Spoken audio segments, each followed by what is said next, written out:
Πόση ώρα θα το πάρει να βάλει 200 υπογραφές? Δεν ξέρω. Προχτές μου τάψαλε γιατί είχαμε κέρδος μόνο 5 εκατομμύρια. Γύρισα. Ναι, δυστυχώς. Πάμε. Πάμε. Πάμε. Καλημέρα. Πώς είναι? Αφήστε, έχει τα μπουρίνια του. Άι στα τσακίδια, κύριε Μαλέρα.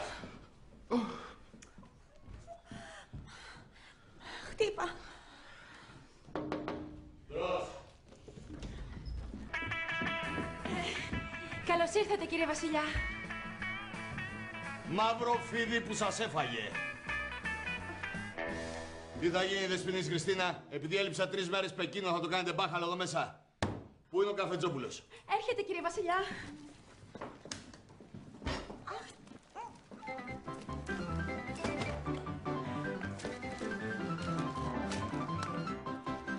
Άλλο.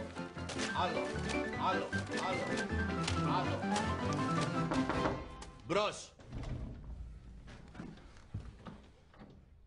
Τι θα γίνει με την περίπτωση σου, Κοκκινόπουλε? Άργησες 5 ολόκληρα λεπτά. Προχθές ο Αγγελετάκης απολύθηκε για πολύ λιγότερα. Συγγνώμη, κύριε Πρόεδρε. Τι να την κάνω τη συγγνώμη σου, Κανελόπουλε? Τώρα το είπατε σωστά, Κανελόπουλος. Όπως θέλει θα σε λέω, δεν θα μου πεις εσύ πώς θα σε πω. Και μιας και σε λένε Καφετζόπουλο, τράβα φτιάξε με ένα καφέ. Περιποιημένο. Μάλιστα, κύριε Πρόεδρε. Νύχη, πουρο. Εμπρός. Καλώς ήρθες, αδερφούλη. Hi.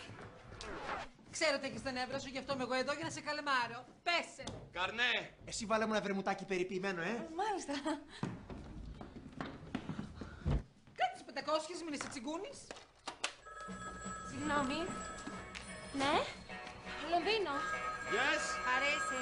Άλλο, oui, c'est moi. Βερολίνο. Guten Tag. Καρδίτσα. Έλα, πατριώτη. Πατέρα, πέσε. Φύγε, θα φας φάπα.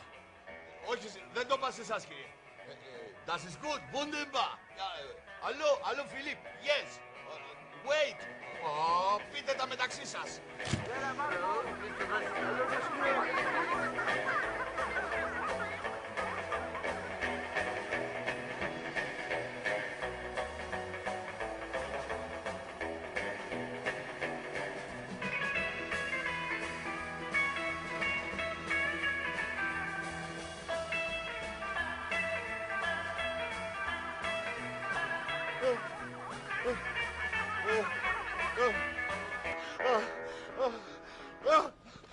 Μάρκο μου, τι έπαθες? Έβλεπα εφιάλτη. Τι έφερε? Ήμουν, λέει, πλούσιος. Στο τίποτα, παιδιά.